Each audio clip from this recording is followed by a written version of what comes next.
In the practice of meditation, ardent effort is what enables ardent effort to observe the presently arising object, to get the mind to reach the object,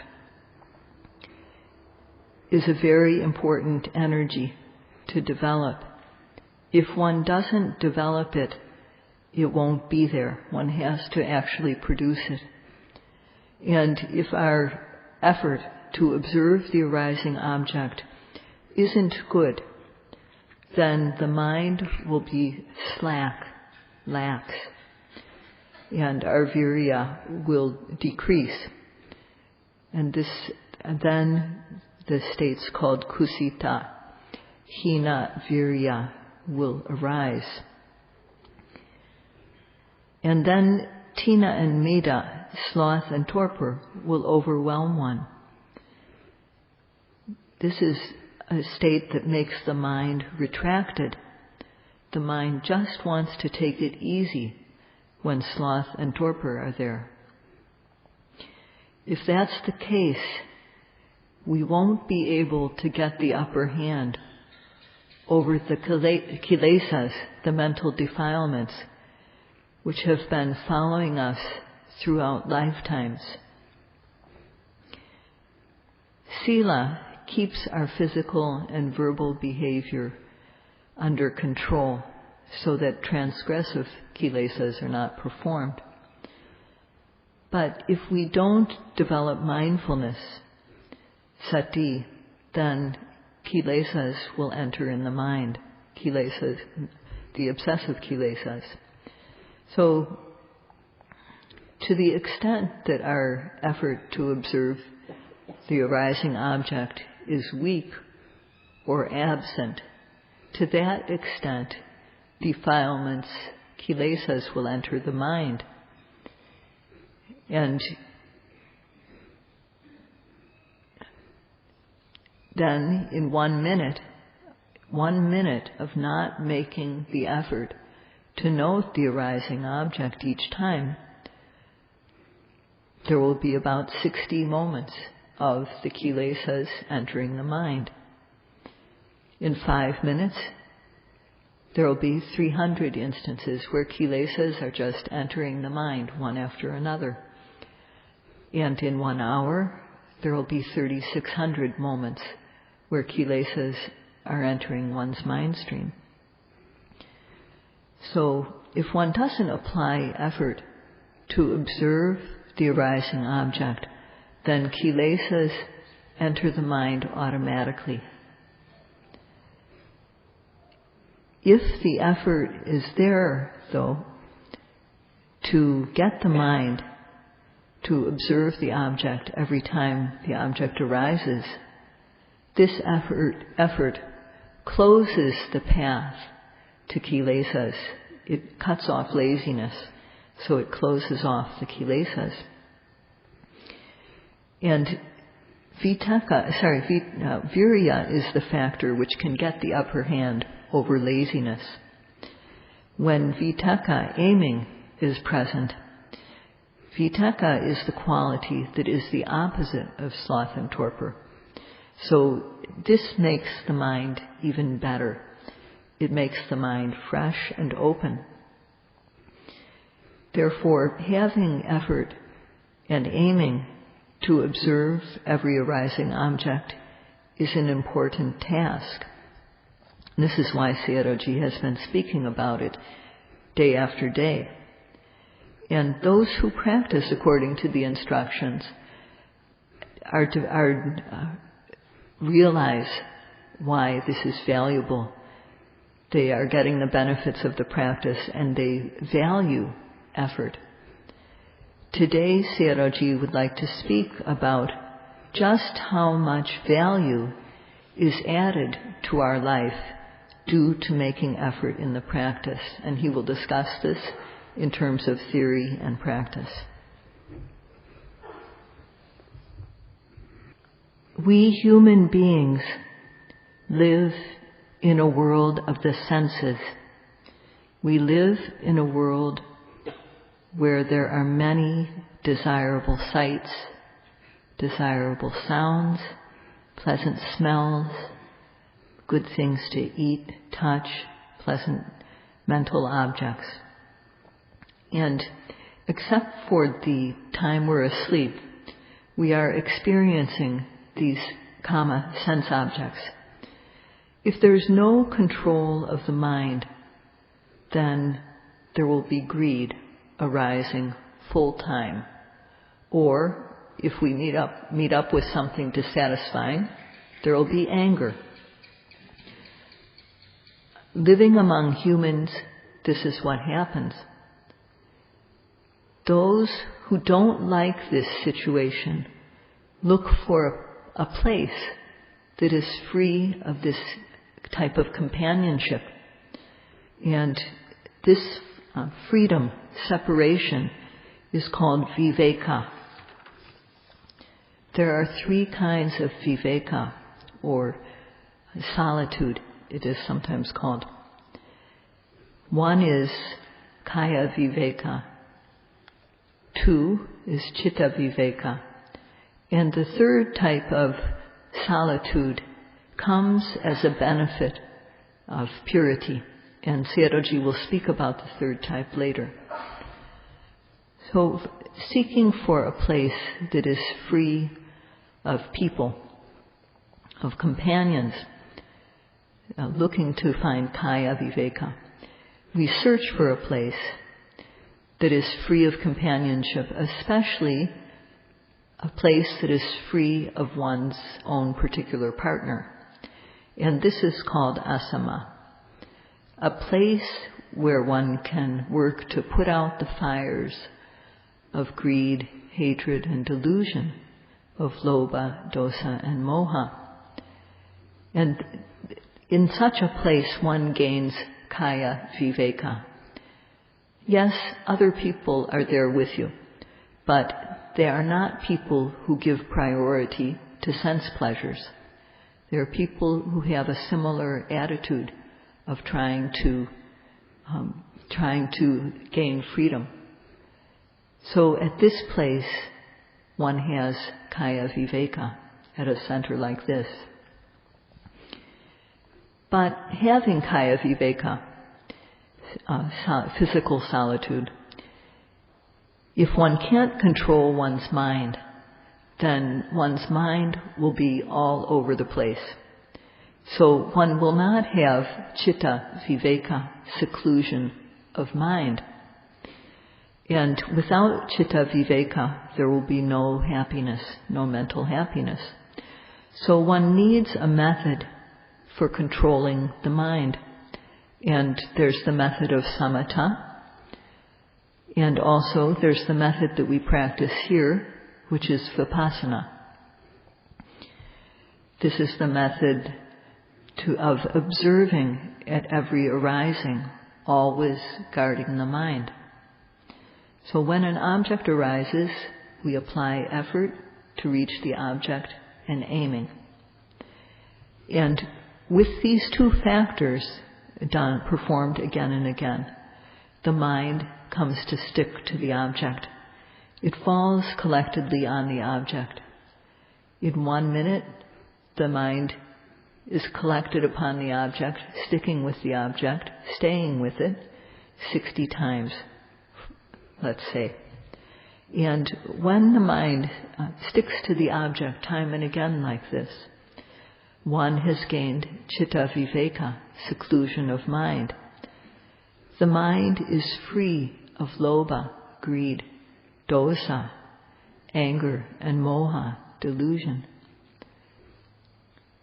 This is because of coming to a place where one has kaya viveka, physical seclusion, and applying effort to observe the arising object and aiming.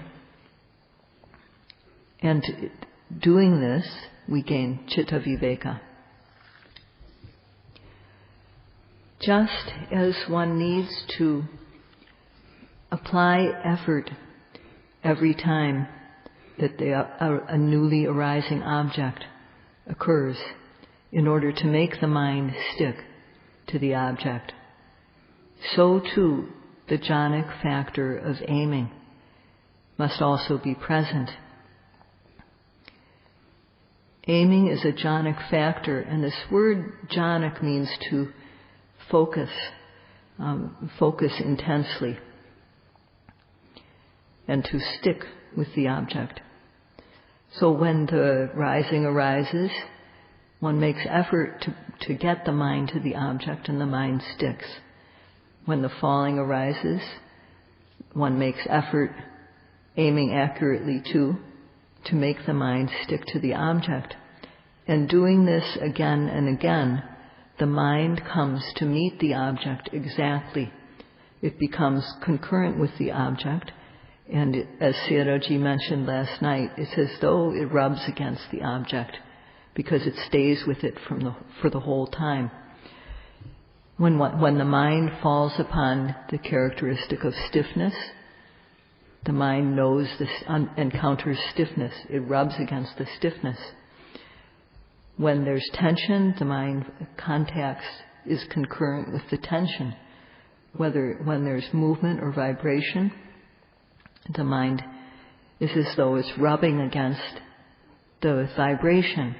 So this is the quality of vichara, the quality that stays in contact, that stays in contact with the object from beginning to end, as though it's rubbing against it. And this too is a jhanic factor. With the quality of vichara, or rubbing, one becomes definite about the object. There's no wavering, there's no indecision about what it was. So vitaka, or aiming, makes the mind fresh and open, and vichara makes the mind sure and definite. With these two factors occurring second by second, one has citta viveka. And doing this, one makes the mind free of nivaranas, the obstacles to concentration. It said, viveceva kamehi. Kama, free, the mind is secluded from not only the desirable sense objects, but also the desire for these objects, the unwholesome mind. So when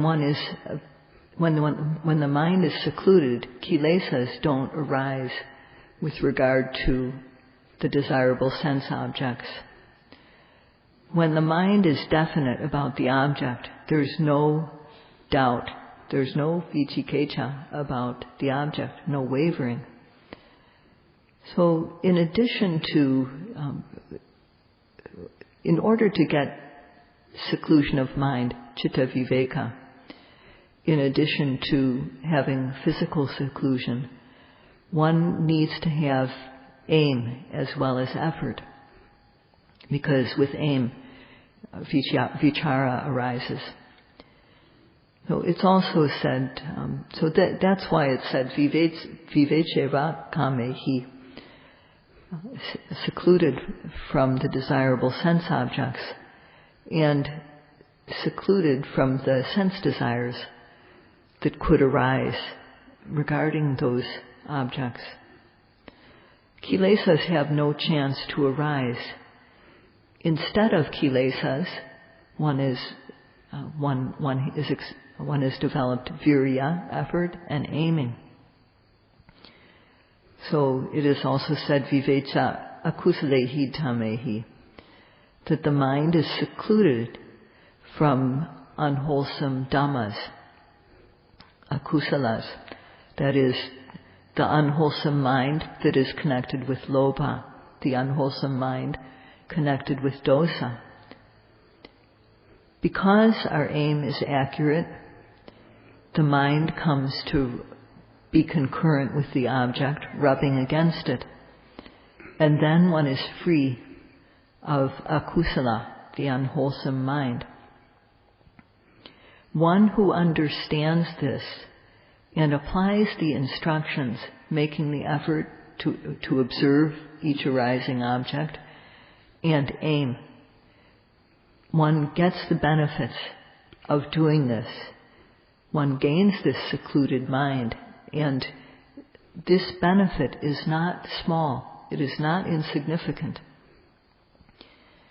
So these benefits come about due to Viriya, due to making effort to observe the object. And this is the value of Viriya. Just as when we are sitting, we need to always have ardent effort in order to observe what is arising in one's body, starting with the rising and the falling. So too, when we go from sitting to standing, we must make the effort and aim so that we can observe what is happening when it is happening. When we've come to a standing position, we need to observe what is happening in the standing, making effort and aiming. And when walking, lifting, moving, placing, each time the foot moves, we need to apply effort and aiming. We need to apply effort each time. And when we get to our room, we can't give up. We have to keep on applying effort each second of the time in order to observe what is happening. And when we lie down too, the lying posture has to be observed. So as not to miss, also one should tell oneself, I'm not going to miss a single thing, because this attitude will help one to note more and more.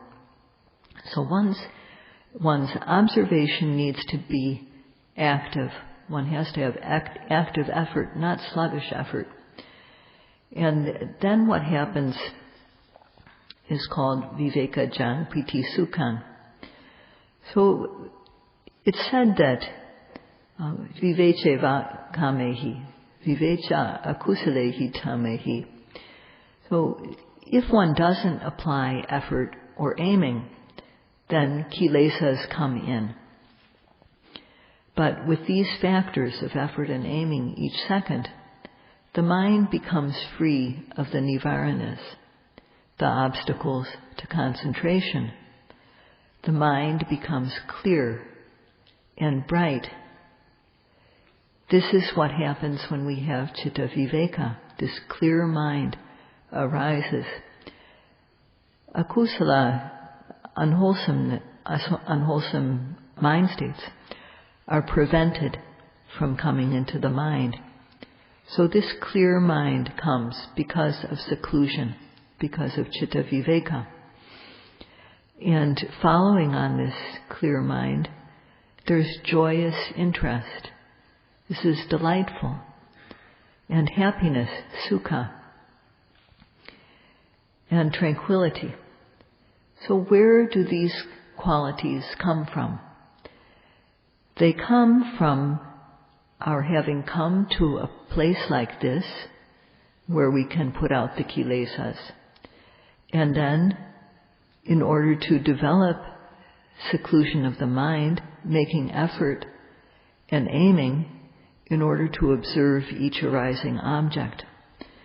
So this is why piti and sukha, joy and happiness, are called viveka-ja. They are born out of seclusion. They are created out of seclusion. So if one gets this benefit of joy and happiness coming from the secluded mind, one will be very interested in doing the practice, and one will be determined to keep on going. Later, sati becomes steadfast, and with this, knowledge begins to develop. One comes to see the nature of nama and rupa, stage by stage. And when one reaches the stage of mental development called bhavana, one's mental powers become very strong.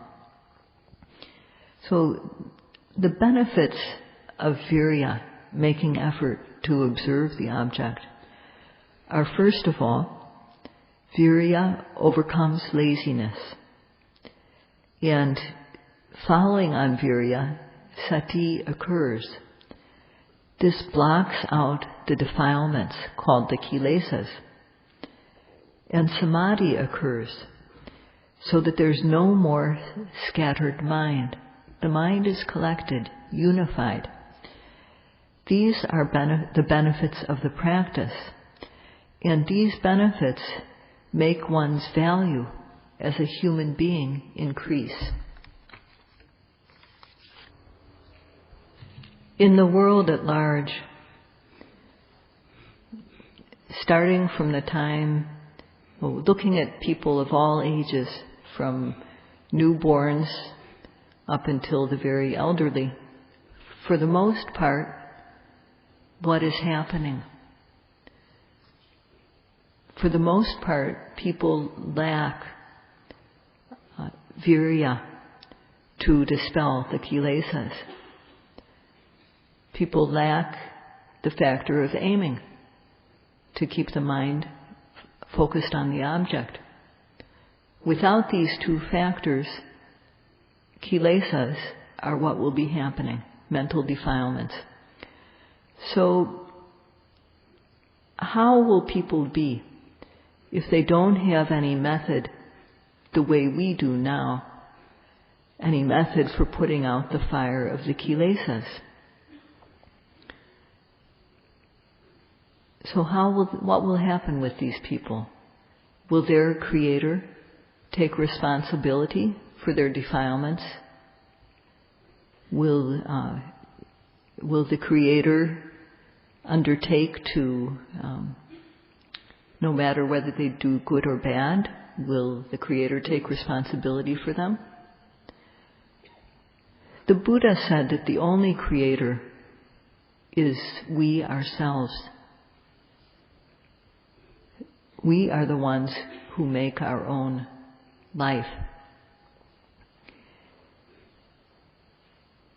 So the Buddha taught that instead of doing bad things full time, he taught that people should do good, beings should do good, and keep at least 5 precepts to keep our physical and verbal behavior clean.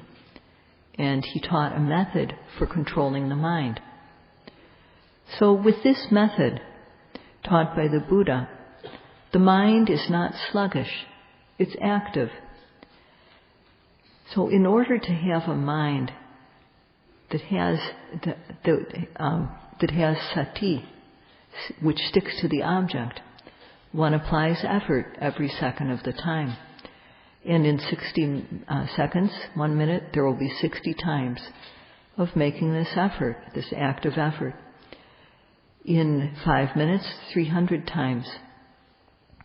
And in an hour, 3,600 times. So making this effort time and again is development of the clean mind.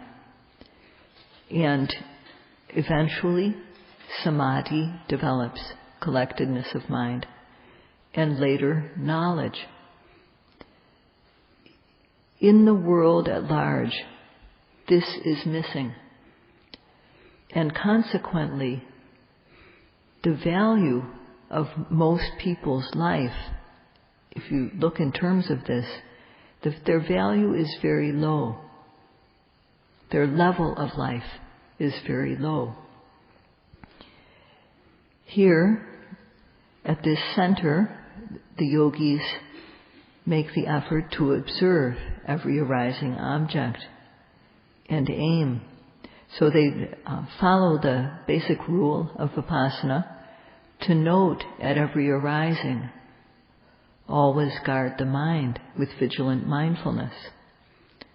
And doing this, joy arises, first small and then growing and becoming happiness. piti and sukha arise. To the extent that the mind is collected, piti or joy will arise.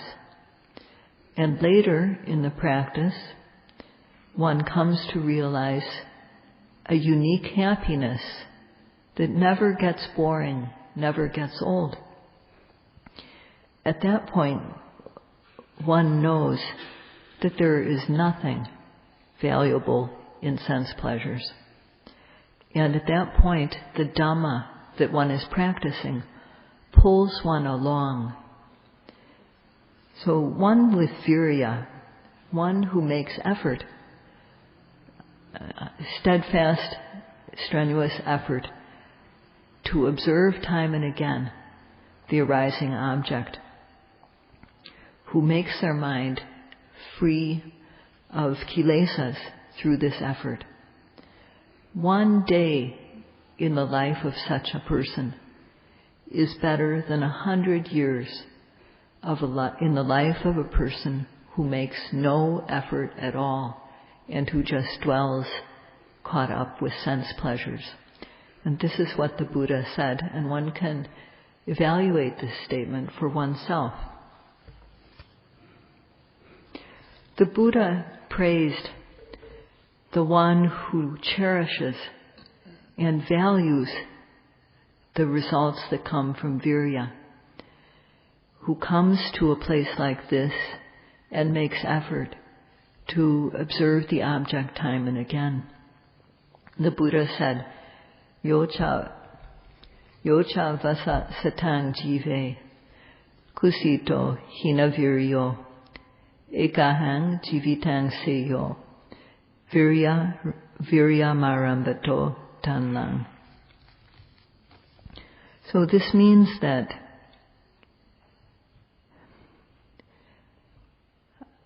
one who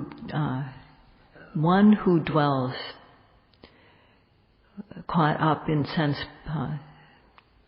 desires with a thick layer of laziness, even if that person lives for 100 years, because they make no effort, because they just dwell in laziness, their life is not as good as just one day in the life of a person who tries the way people are now to develop sati. People who value this work and who use Viriya to make their mind clean. Just one day in the life of someone who makes ardent effort, firm ardent effort, is better than 100 years in a life of one who dwells with a thick layer of laziness. So how good this effort is, how good it is. And when people understand the value of effort, have desire to gain the benefits and do the practice diligently, how satisfying this is to see. One can calculate for oneself. And when one tries to make the mind clean, make the mind free of kilesas, and is able to pull free of their gravitational pull, it's very satisfying to see. So Sayadaw will speak about this tomorrow. That's all for today. Sadhu, sadhu.